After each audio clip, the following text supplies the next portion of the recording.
The ratio of Jamie's pocket money to Colin's pocket money is 5:4. If Jamie's pocket money increase by 10%, what percentage of Colin's pocket money must be increased so that both of their pocket money will be the same? Just use ratio for this one, okay? Jamie is to Colin. 5:4. Okay. I like to use units, so I just put it like that. So you can see.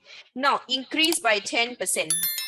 Increase by 10% means 10 over 100 times how many units? 5 units. So it's increased by how many units here? You press your calculator and then you find out is 0.5. Okay, so which means here plus 0.5 unit now eventually becomes 5.5 units.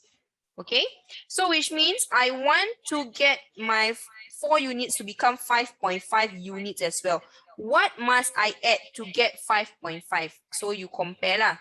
You take 5.5 unit minus 4 unit equals to 1.5 unit. I need to increase by 1.5 unit. So what percentage? I want a percentage, not just the units. 1.5 is what is increased by over original times 100% equals to 37.5%. Answer.